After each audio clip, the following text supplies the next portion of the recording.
욥기 21장 17절에서 34절까지 말씀 함께 읽겠습니다.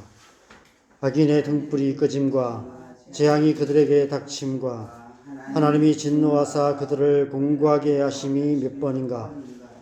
그들이 바람 앞에 금불같이 폭풍에 날려가는 겨같이 되었도다. 하나님은 그의 죄악을 그의 자손들을 위하여 쌓아두시며 그에게 갚으실 것을 알게 하시기를 원하노니라. 자기의 멸망을 자기의 눈으로 보게 하시며 전능자의 진노를 하시게 할 것이니라. 그의 달수가 다하면 자기 집에 대하여 무슨 관계가 있겠느냐. 그러나 하나님께서는 높은 자들을 심판하시나니 누가 능히 하나님께 지식을 가르치겠느냐. 어떤 사람은 죽도록 기운이 충실하여 안전하며 평안하고 그의 그릇에는 젖이 가득하며 그의 골수는 윤택하고 어떤 사람은 마음의 고통을 품고 죽음으로 행복을 맛보지 못하는도다.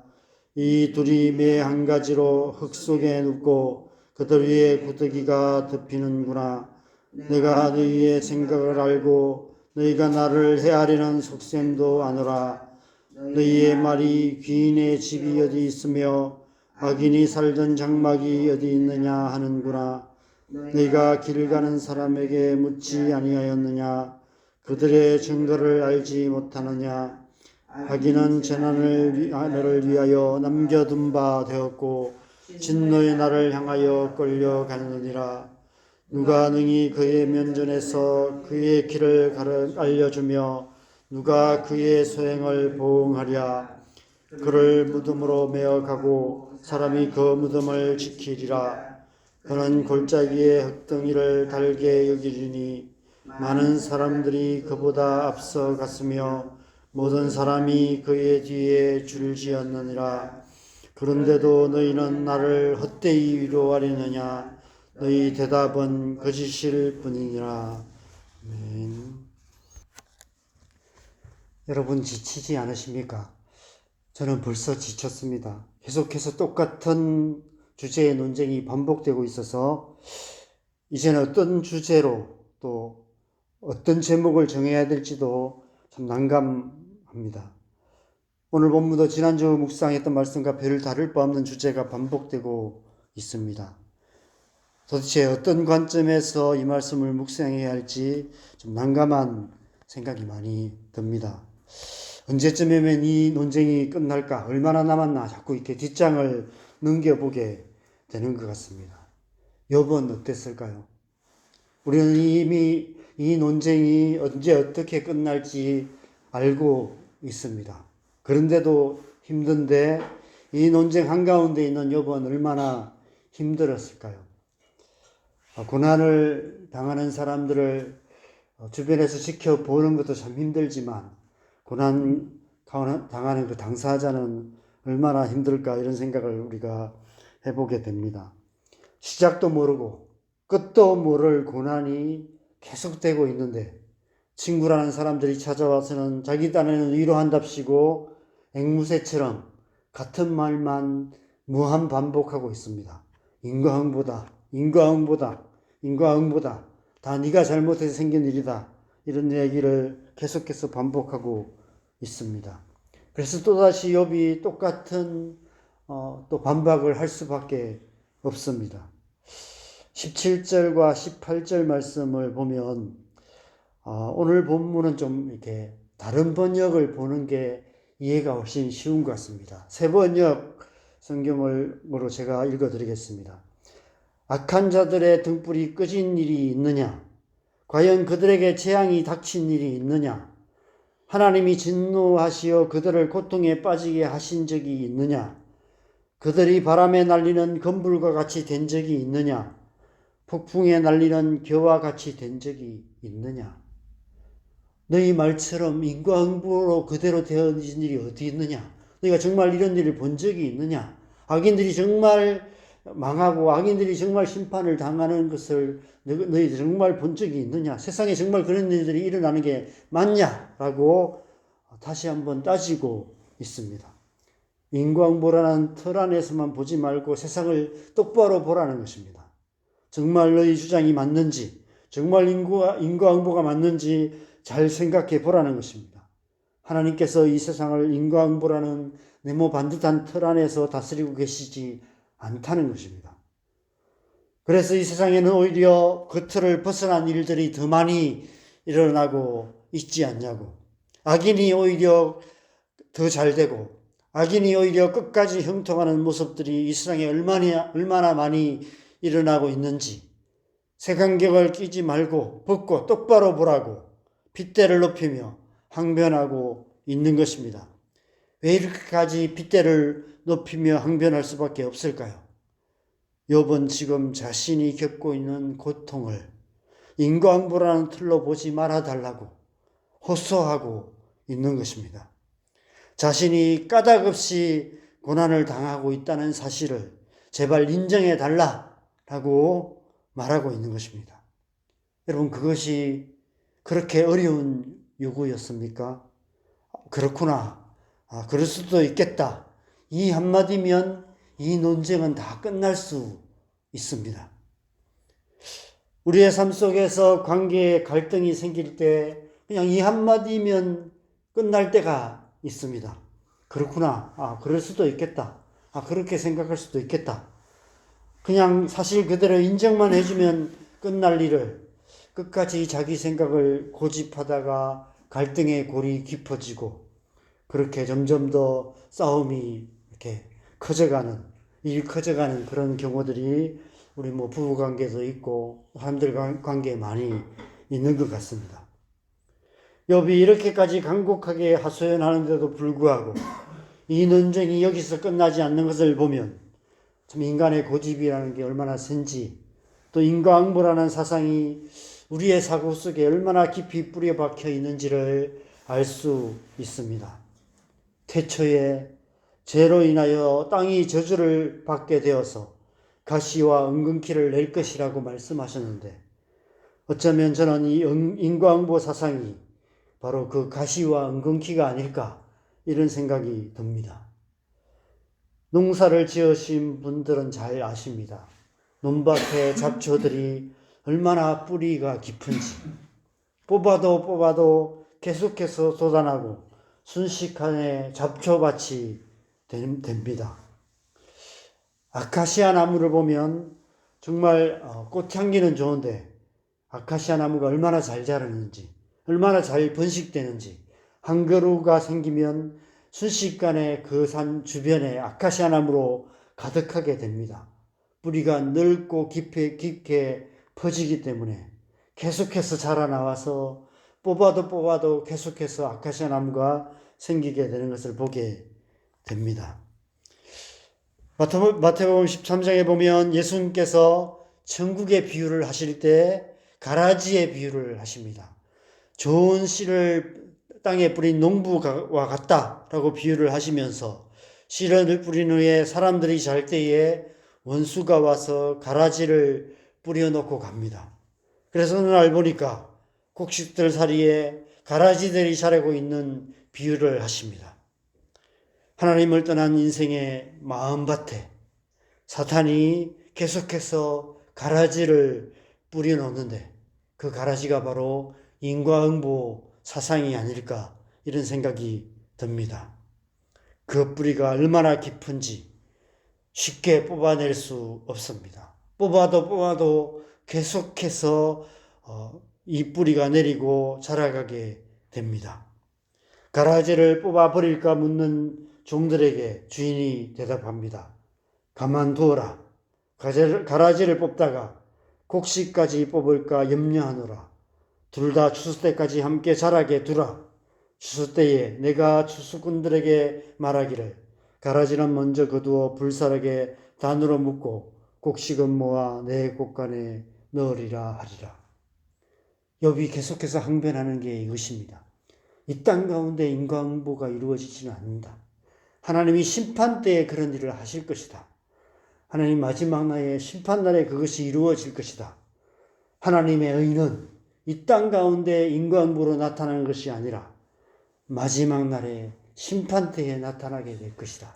그래서 이 땅에 살아가는 동안에는 의인도 고통을 당할 수 있고 악인도 형통할 수 있다.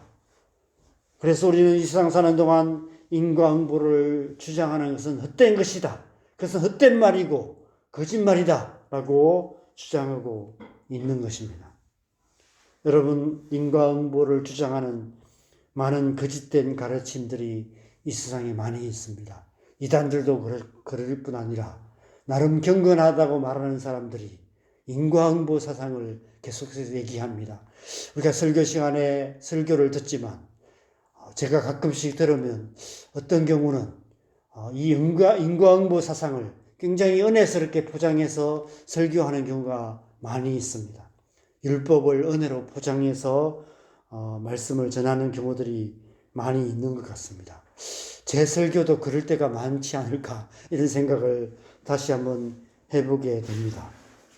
여러분, 이 인과응보 사상을 굉장히 주의 깊게 우리가 살펴봐야 합니다. 왜냐하면 신앙생활은 인과응보 교리를 따라서 율법적이고 종교적이고 기계적인 삶을 사는 것이 아니기 때문입니다. 그렇게 살기가 너무 쉬워요. 율법적으로, 종교적으로, 기계적으로 그렇게 하루하루의 삶을 살게 될 때가 너무 많습니다. 이렇게 새벽기도 나오고요. 또 말씀 묵상하고요. 기도도 하고 하루하루 말씀대로 살아야지 결단하고 그렇게 살아갈 수가 있습니다. 그렇게 살지 못하면 정죄감을 받게 되고 내 삶 속에 뭔가 어떤 문제가 생기면 내가 기도를 열심히 안 해서 그렇지, 말씀대로 안 살아서 그렇지, 이런 결론을 내릴 때가 참 많습니다. 그런데 여러분, 신앙생활은 하나님과 개인적이고 인격적이고 비밀하고 자유로운 관계 안에 살아가는 것입니다. 하나님과 동행하는 삶을 사는 것입니다. 그런데 인과응보 사상은 하나님과 동행하는 삶을 방해하는 가라지이며 쓰레기 같은 그런 사상입니다. 인과응보라는 가라지가 얼마나 교묘하게 우리 속에 자라는지 우리는 주의 깊게 잘 분별해 봐야 합니다. 그 가라지는 여러분 그 논의 벼 사이에 자라는 피라고 얘기하죠. 그 가라지는 처음에는 잘 분간이 안 됩니다. 벼와 비슷하게 생겼어요. 저도 어릴 때 그 밭에 가서 피를 뽑았던 적이 있는데 어릴 때 잘 몰라서 이렇게 벼도 뽑아버린 그런 때도 많이 있습니다. 또 이 피는 꼭 이렇게 이 벼 뿌리 사이로 이렇게 뿌리를 내려요. 그래서 피를 뽑다 보면 벼까지 같이 뽑습니다. 그래서 벼를 확 뽑아버려서 아빠한테 혼날까봐 몰래 다시 심고 그런 적도 있었습니다. 19절에 보면 욥이 이렇게 말합니다. 하나님은 그의 죄악을 그의 자손을 위하여 쌓아두시며 그에게 갚으실 것을 알게 하시기를 원하노라. 이 번역도 굉장히 이렇게 잘 이해가 안 되는 번역입니다. 이 새 번역을 읽으시면 이해가 쉽습니다. 너희는 하나님이 아버지의 죄를 그 자식들에게 갚으신다 하고 말하지만 그런 말 하지 말아라. 죄 지은 그 사람이 벌을 받아야 한다. 그래야만 그가 그 죄를 깨닫는다.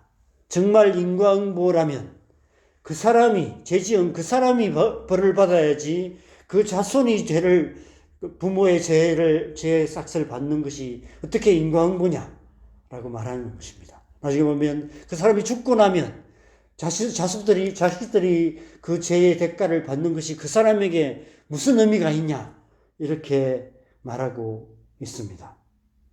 아마 욥의 친구들은 욥이 까닭없이 당하는 고난을 인과응보의 틀 안에 끼워 맞추려고 하나님이 아버지의 죄를 그 자식들에 갚으신다라고 주장했던 것 같습니다. 성경에도 하나님께서 아버지의 죄를 자손 3, 4대까지 미치게 하시겠다라고 말씀하셨기 때문에 이 주장이 설득력이 있습니다. 그러나 욥은 지금 하나님이 그런 분이 아니시다라고 반박하고 있는 것입니다. 지금 자신이 고난을 당하는 것이 자기 아버지의 죄 때문이 아니라는 것입니다. 욥의 자녀들이 하루아침에 화를 당한 것도 자신의 죄 때문이 아니라고 항변하고 있는 것입니다. 요한복음 9장에 보면 예수님께서 제자들과 함께 길을 가실 때 날때부터 맹인된 사람을 만나십니다. 제자들이 예수님께 묻습니다. 랍비여, 이 사람이 맹인으로 난 것이 누구의 죄로 인함이니까? 자기이니까? 그의 부모니까? 인과응보 사상이 얼마나 깊이 뿌리 박혀 있는지를 알 수 있는 장면 중에 하나입니다. 우리 민족의 전통적 사상 속에도 이런 뿌리가 많이 남아 있습니다. 그래서 때론 자녀들이 말썽을 부릴 때 우리의 어머니들이 이런 푸념을 합니다. 내가 무슨 죄가 많아서 자식들이 이렇게 속을 썩이는지 모르겠다고. 심지어 내가 전생에 무슨 죄를 지었기에 자식들이 저 모양인지 모르겠다고. 저희 사형제 키우시면서 저희 어머니께서 가끔씩 하시던 푸념이었습니다. 예수님께서 제자들의 질문에 이렇게 대답하십니다. 이 사람이나 그 부모의 죄로 인한 것이 아니라 그에게서 하나님이 하시는 일을 나타내고자 하심이라. 그 누구의 죄 때문이 아니라는 것입니다. 인과응보가 아니라는 것입니다. 그에게서 하나님이 하시는 일을 나타내고자 하심이라 말씀하십니다. 여러분, 하나님이 하시는 일이 무엇일까요? 구원과 심판입니다. 하나님은 이 땅 가운데 구원을 행하시는 분이십니다. 예수님께서 이 땅에 오신 이유는 심판하려 하심이 아니라 구원하려 하심이라고 말씀하십니다. 하나님의 심판은 이 땅 가운데서 이루어지는 것이 아니라 마지막 날에 예수님께서 다시 오실 때 그때 하나님의 심판이 이루어진다는 것입니다. 그래서 이 땅을 사는 동안은 우리는 악인이 형통하는 꼴을 마음 아프지만 화가 나지만 지켜볼 수밖에 없습니다. 김일성, 김정일, 김정은이 그렇게 세습하고 호의호식하고 그렇게 살아가는 모습들을 우리는 볼 수밖에 없고 또 독재 치하에서 고통하면서 살아가는 그 북한 주민의 고통하는 모습들을 우리는 안타깝게 지켜볼 수밖에 없습니다. 기도할 수밖에 없는 것이죠. 하나님의 마지막 날의 심판에 맡기며 기도할 수밖에 없습니다. 우리가 살면서 주변에 만나는 사람들, 주변에 보는 사람들, 이 세상에 살아가는 악한 일을 행하는 사람들에 대해서도 마찬가지죠. 마음 같아서는 하나님 정말 벼락을 내려서라도 저 사람들 그냥 이렇게 한 번에 망하게 해달라고 기도할 수 있지만 여러분, 그런 기도는 아무 의미 없는 기도일 뿐입니다. 하나님께서는 마지막 날에 그들을 심판하실 것입니다. 하나님 마음에 합한 기도는 구원을 위한 기도죠. 구원해달라고. 하나님, 그들이 죄가 있다면, 죄로 말미암아 이런 고통을 당하고 있다면 구원해달라고 기도하는 것이 마땅합니다. 욥의 친구들도 그렇게 했어야 됩니다. 혹시라도 마음에 그런 생각이 있다면, 욥이 혹시라도 죄로 말미암아 이런 고난을 당하고 있는 것이 아닐까 이런 마음이 든다 할지라도 대놓고 이런 말을 하기보다 그들 욥을 위해서 기도했어야 마땅합니다. 그런데 욥의 친구들은 그렇게 하지 않았던 것이죠. 욥이 당하고 있는 고난, 그 고난 역시도 인과응보가 아니라 욥에게서 하나님이 하시는 일을 나타내고자 하심인 것입니다. 그 일이 무엇인지는 우리가 욥의 이야기 끝에서 알 수 있게 될 것입니다. 우리의 삶도 마찬가지입니다. 우리가 삶 속에서 당하는 고난 가운데는 물론 우리 자신의 연약함, 우리의 어리석음, 우리의 추악함 때문에 스스로 화를 자초하여 당하는 고난도 있습니다. 그러나 우리의 삶 속에는 까닭없이 당하는 고난이 훨씬 더 많이 있습니다. 왜 하나님께서 그런 일을 허락하시는지 우리는 지금은 알 수 없습니다. 그러나 그 고난의 시간이 끝난 후에, 아니 어쩌면 이 땅에서 우리의 삶이 다 끝난 후에 온전히 알게 될 것입니다. 그 일을 통해서 하나님께서 우리를 구원하시고 또 이 땅을 심판하시는 하나님의 구원과 심판의 뜻이 온전히 이루어지는 것을 우리가 마지막 날에 보게 될 것입니다. 여러분, 이 한마디면 좋겠을 것입니다. 하나님이 하시는 일을 나타내고자 하십니다. 욥, 지금 네가 이해할 수 없지만 하나님께서 이 일을 통해서 하나님이 하시는 일을 나타내실 것이다. 이 한마디였다면 욥은 충분히 위로를 받았을 것입니다. 그러나 욥의 친구들의 입에서는 결코 그런 말이 나올 수 없었습니다. 그들의 마음과 생각이 인과응보라는 네모 반듯한 틀 안에 완전히 갇혀 있었고 그들의 마음밭에는 인과응보라는 가라지가 가득했기 때문입니다. 가라지가 가득했기 때문에 그 열매는 가라지밖에 나올 수 없었던 것이죠. 그래서 욥이 오늘 마지막에 그들에게 이렇게 일침을 가합니다. 34절에 보면 그런데도 너희는 나를 헛되이 위로하려느냐 너희 대답은 거짓일 뿐이니라. 여러분, 우리는 우리의 관점을 더 넓혀야 합니다. 우리의 좁은 틀 가운데 세상을 바라보지 말아야 하는 것이죠. 세상이 뭐라고 말해도 하나님께서 어떻게 말씀하시는지가 더 중요합니다. 우리의 삶을 통해서, 우리의 자녀들의 삶을 통해서, 이 세상에 고통하는 영혼들을 통해서 하나님께서 무엇을 하시기 원하시는지를 묻고 그 뜻을 아는 것이 중요합니다. 하나님께서 어떻게 하나님의 구원과 하나님의 심판을 이루어 가실지를 우리가 하나님 앞에 묻고 하나님 우리가 어떻게 해야 되는지 어떻게 기도해야 될지를 묻고 하나님의 관점으로 이 세상을 바라봐야 하는 것입니다. 그래야만 우리는 이 땅에 고통하는 영혼들에게 하나님이 하시는 일을 나타낼 수 있습니다. 그래야만 우리는 그들에게 참된 위로를 주는 하나님의 위로자들이 될 수 있는 것입니다. 하나님의 뜻을 벗어난 헛된 위로는 거짓일 뿐이다라고 욥이 마지막에 선포하고 있습니다. 저와 여러분 모두가 하나님의 뜻을 아는, 그래서 참된 위로를 주는 하나님의 위로자들이 되기를 주님의 이름으로 간절히 축원합니다. 함께 기도하겠습니다. 여러분, 우리는 너무 쉽게 우리의 생각으로 또 우리의 삶을 해석하려고 합니다.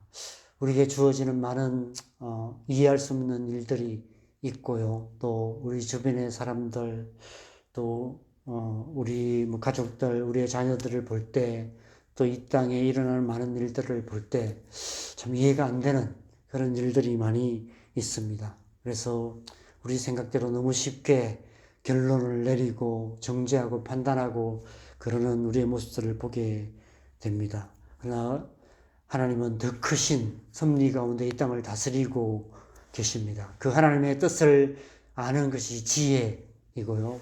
그 하나님의 뜻에 합당하게 살아가는 것이 지혜로운 삶이고 그 하나님의 뜻에 합당하게 기도하는 것이 참된 중보기도인 것 같습니다. 우리가 중보기도를 하지만 너무 쉽게 우리가 판단하고 정죄하고 결론을 내려놓고 우리 스스로 그렇게 마치 막 심판자처럼 그렇게 기도하는 기도가 너무 많은 것 같습니다. 우리 하나님의 뜻을 묻고 하나님의 뜻을 알고 하나님의 마음에 합하게 살아갈 뿐 아니라 하나님의 뜻에 합당한 기도로 주님 앞에 나아갈 때 하나님의 뜻이 이루어지게 될 줄 믿습니다. 이 아침에 우리가 그렇게 우리의 삶을 주님 앞에 올려드리면서 함께 기도하는 시간을 갖겠습니다. 기도하겠습니다.